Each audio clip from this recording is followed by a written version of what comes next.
समाज को वोट के लिए बांटो, भावना की राजनीति करो और वोट लेके देश पर राज करो। और नीतीश कुमार जी ने मुसलमानों के हक में बिहार में जितना काम किया, भारतीय जनता पार्टी उसकी भागीदार रही कि पूरे डाक बंगला चौक को पटना के वक्फ वालों ने कब्जा करके रख लिया है। पटना के डाक बंगला पर जितनी प्रॉपर्टी थी ये सब पर अपार्टमेंट बन गया, सब लोगों ने लूट लाट किया। हमारी पार्टी जनता दल यूनाइटेड इसका पूर्ण समर्थन करती है, पारदर्शिता का समर्थन करती है।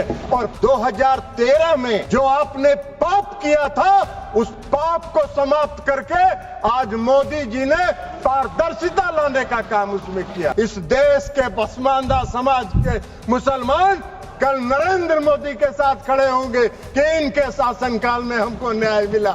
गाय का सील भैंस में, भैंस का सील सिंह जो है गाय में लगा रहे हैं।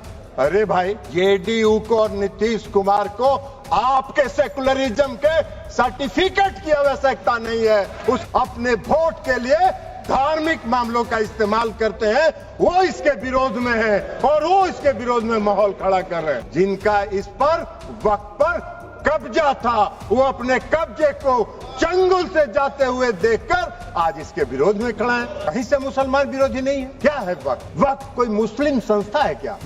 वक्फ एक तरह का ट्रस्ट है। क्या न्याय किया था आपने मुसलमानों के लिए? नीतीश कुमार जी ने एनडीए के राज में भागलपुर के दंगा पीड़ितों को न्याय देने का काम किया। इन्होंने सुप्रीम कोर्ट की बिल्डिंग को, राष्ट्रपति भवन की बिल्डिंग को, लोकसभा की बिल्डिंग को बचा लेने का काम किया। नहीं तो कल कह देता ये भी मेरा वक्त का संपत्ति। ये पाप आपका है और आपके उस पाप को आज मोदी जी ने आपके चंगुल से, उस गिरोह से निकाल के आम मुसलमानों की तरफ उसको फेंक दिया है। उसके क्यों नैरेटिव बनाया जा रहा? आप मोदी जी को कोस रहे हैं। अरे भाई, मोदी जी का चेहरा अगर आपको पसंद नहीं आता है तो मत देखिए मोदी जी की तरफ, उनके अच्छे काम का प्रशंसा करिए। कांग्रेस पार्टी के नेता पूरे देश में चिल्ला चिल्ला के कह रहे हैं जातीय गणना कराइए, जनगणना कराइए। तो कराइए तो मुसलमान के पसमानदा के आप खिलाफ कहां हैं, अगर उनको हक दिया जा रहा है और उनको अधिकार दिया जा रहा है। माननीय सदस्य श्री राजीव रंजन जी।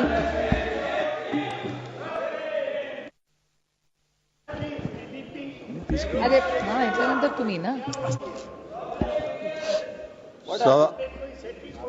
क्या सेटिंग हुआ? आपका सोर्सेस अच्छे नहीं, आपका सोर्सेस अच्छे नहीं। सभापति महोदया,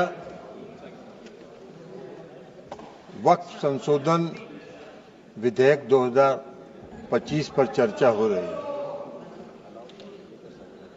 और चर्चा के प्रारंभ से ही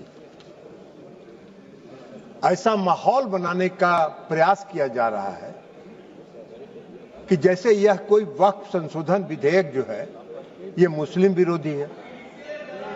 और ये आज से नहीं है। जब ये वक्फ संशोधन विधेयक इस सदन में पेश हुआ था, जेपीसी में जाने के पहले, तब से ये नैरेटिव बनाने का प्रयास किया जा रहा है पूरे देश में और पूरे देश का माहौल खराब किया जा रहा है, यह बता के कि यह मुसलमान विरोधी है। कहीं से ये मुसलमान विरोधी नहीं है, कहीं से मुसलमान विरोधी नहीं है। क्या है वक्फ? वक्फ कोई मुस्लिम संस्था है क्या?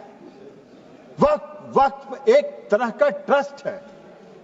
जो ट्रस्ट मुसलमानों के हक में काम करने के लिए बनाया जाता है। मुस्लिम कोई धार्मिक संस्था नहीं है वक्फ। ऐसा नैरेटिव बनाया जा रहा है जैसे ये कोई मुसलमान, हाँ, उस ट्रस्ट को ये हक है, उस ट्रस्ट को ये अधिकार होना चाहिए कि वो मुसलमान समुदाय के हर वर्ग के साथ, चाहे वो महिला हो, पुरुष हो, गरीब हो, अमीर हो, पिछड़े हो, अति पिछड़े हो, सभी वर्ग के लोगों के साथ न्याय करे, जो नहीं हो रहा है। क्या है वक्फ? वक्फ तो एक धार्मिक संस्था नहीं है, विनियामक है और प्रशासनिक निकाय है जो मुसलमानों के हक के लिए काम करती है। आज उसको नैरेटिव बनाया जा रहा है। क्यों नैरेटिव बनाया जा रहा है? आप मोदी जी को कोस रहे हैं। अरे भाई, मोदी जी का चेहरा अगर आपको पसंद नहीं आता है तो मत देखिए मोदी जी की तरफ, उनके अच्छे काम का प्रशंसा करिए, यही काम करिए। लेकिन मोदी जी ने जो आज काम किया 2013 में, जो आपने पाप किया था, उस पाप को समाप्त करके आज मोदी जी ने पारदर्शिता लाने का काम उसमें किया है। आपको क्या दिक्कत हो रहा भाई? हाँ, ये अलग बात है कि आपको मोदी जी पसंद नहीं है तो नहीं है, तो मत रहे, लेकिन देश की जनता मोदी जी को पसंद करती है और इसलिए मोदी जी पारदर्शिता के साथ समाज के हर तबके के लिए काम करने का काम करते हैं। ये पाप आपका है और आपके उस पाप को आज मोदी जी ने आपके चंगुल से, उस गिरोह से निकाल के आम मुसलमानों की तरफ उसको फेंक दिया है उसके काम करने के लिए। तो ये आपको खराब लग रहा है? क्यों खराब लग रहा है भाई? ये खराब लगने की कोई चीज तो है नहीं। आप मुसलमानों के कल्याण के विरोधी हैं क्या? आप मुसलमानों के कल्याण के लिए अगर मोदी जी ने कोई काम किया तो उसकी प्रशंसा करनी चाहिए थी। लेकिन आपको आज क्या है? आज इस देश में दो तरह के लोग इस वक्त संशोधन विधेयक के खिलाफ हैं। एक वैसे लोग जो अपने वोट के लिए धार्मिक मामलों का इस्तेमाल करते हैं, वो इसके विरोध में हैं और वो इसके विरोध में माहौल खड़ा कर रहे हैं। और दूसरे वैसे लोग हैं जिनका इस पर वक्त पर कब्जा था, वो अपने कब्जे को चंगुल से जाते हुए देखकर आज इसके विरोध में खड़ा है। क्या है भाई? क्यों विरोध कर रहे हैं भाई? इस संशोधन के विरोध का क्या कारण है? कोई कारण नहीं है। वक्फ का जो पूरा कार्यकलाप है, वक्फ का जो पूरा वर्किंग है, उस वर्किंग में तो कहीं से इस संशोधन में हस्तक्षेप करने का कोई अधिकार नहीं है। लेकिन अगर वक्फ के कार्यकलाप में हम कोई हस्तक्षेप नहीं कर रहे हैं, लेकिन हम वक्फ का जो आमदनी है, वह आमदनी सही मामलों में मुसलमानों के लिए खर्च हो, इस पर नजर रखने के लिए हम इसमें संशोधन लेके आए। आपको क्या दिक्कत नजर आ रहा है इसमें? इसलिए कि आपको लग रहा है कि नजर में तो आप चढ़ जाएंगे, नजर में तो आपके चढ़ जाएंगे, अब आपका वो चलेगा नहीं जो गिरोह आपका कब्जा में था। मुसलमानों के हक में काम होगा, बेहतर प्रबंधन होगा, धन के दुरुपयोग को रोका जा सकेगा और सिर्फ उसके कार्यकलाप पर निगरानी रखने का तंत्र विकसित किया जा रहा है। इसमें आपको कोई विरोध का आधार नहीं है। और ये नैरेटिव अगर आप बना रहे हैं पूरे देश में, तो अपने लाभ के लिए, अपने राजनीतिक लाभ के लिए, अपने वोट के लिए आप इसका इस्तेमाल कर रहे हैं।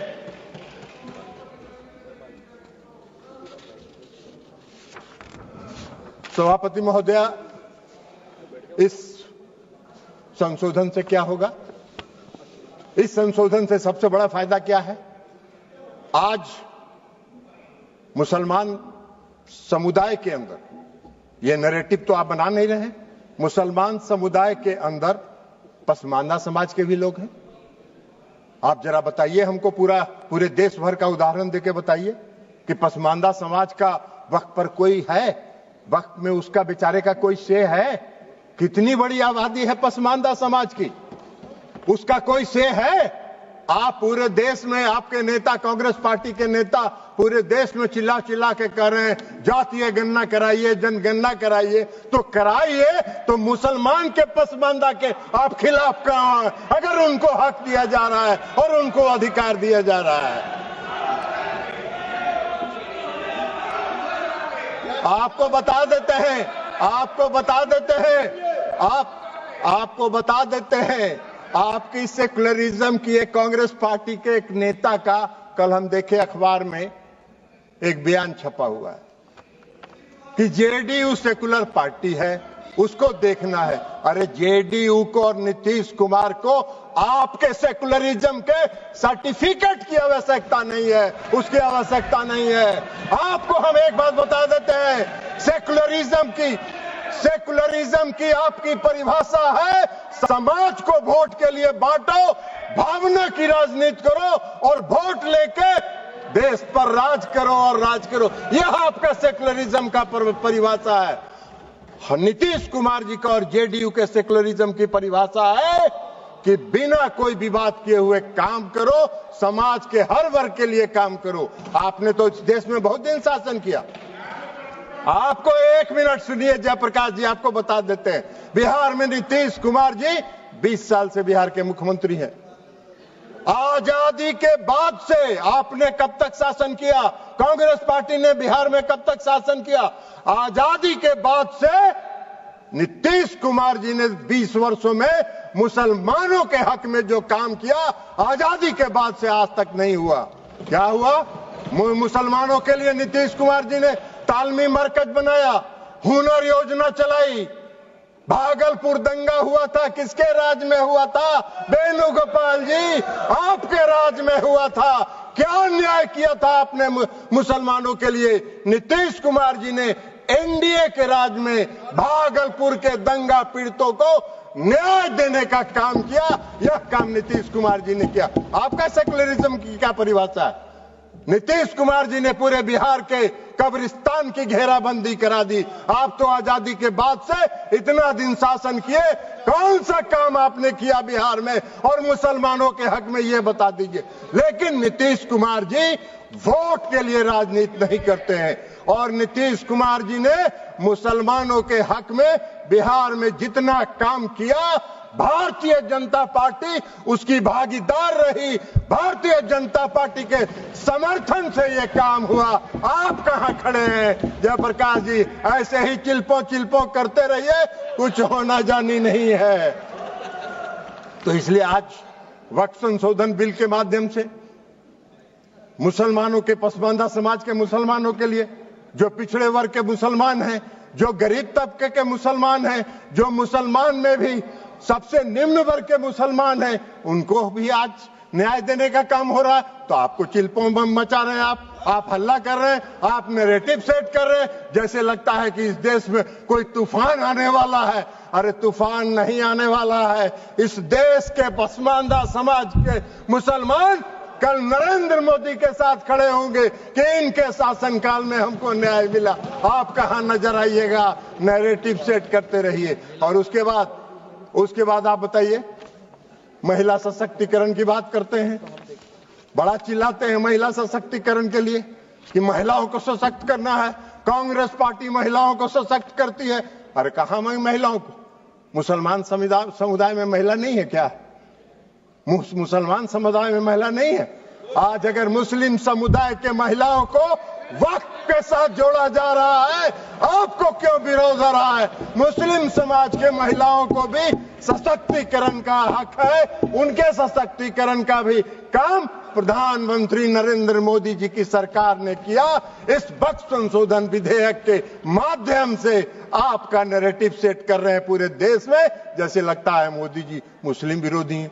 मोदी जी पारदर्शी, मोदी जी सेकुलरिज्म, जिस तरह नीतीश कुमार जी ने बिहार में सेकुलरिज्म स्थापित किया, प्रधानमंत्री नरेंद्र मोदी जी भी पूरे देश में सेकुलरिज्म को लेकर आगे चल रहे हैं। समाज के हर तबके के साथ, समाज के हर वर्ग के साथ, देश के हर राज्य के साथ एक साथ काम करके उसको विकसित करने का काम कर रहे हैं। इसलिए कि उनका विजन, उनकी सोच व्यापक है। वो विकसित देश बनाना चाहते हैं, आत्मनिर्भर भारत बनाना चाहते हैं। आप देश को संकुचित रखना चाहते हैं, देश को बांट के वोट के लिए धर्म के आधार पर वोट को बांटना चाहते हैं, जो आपका चलने वाला नहीं है।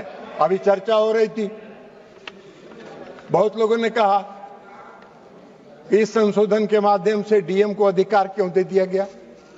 बहुत लोगों ने सिविल प्रोसीजर कोर्ट तक की बात करी, हमको हंसी आ रही थी। सीपीसी से क्या लेना देना है?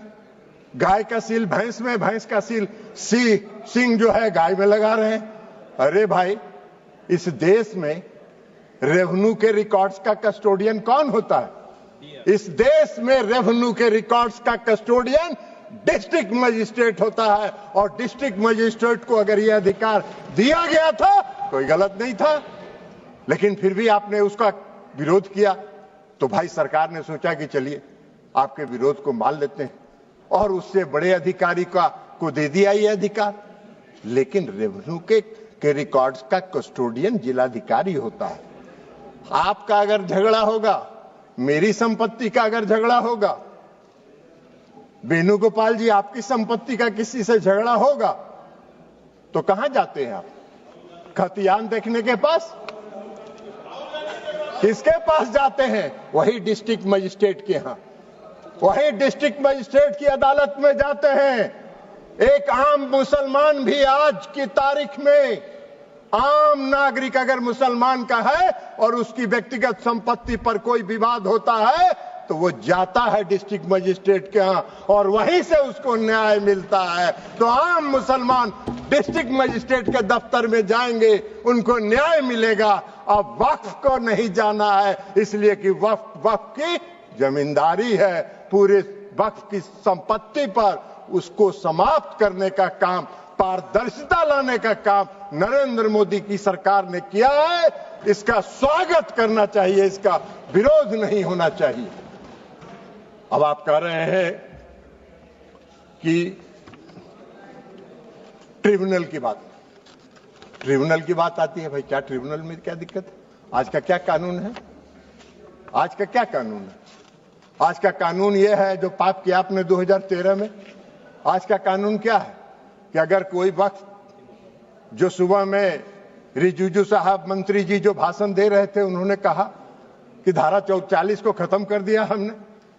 बड़ा भाव, बहुत अच्छा, धन्यवाद के पात्र हैं किरेन रिजिजू साहब जी। इन्होंने सुप्रीम कोर्ट की बिल्डिंग को, राष्ट्रपति भवन की बिल्डिंग को, लोकसभा की बिल्डिंग को बचा लेने का काम किया। नहीं तो कल कह देता ये भी मेरा वक्त का संपत्ति है। भाई आपका ऐसा कौन सा कानून है इस देश में? इस देश में ऐसा कहीं कानून होता है? कोई प्रजातांत्रिक, हम आजादी के बाद से इतने दिनों से इस देश को चला रहे हैं, कौन सा इस देश में ऐसा कानून है कि वक्फ ने जिस पर रख दिया हाथ, वक्फ की संपत्ति हो गई?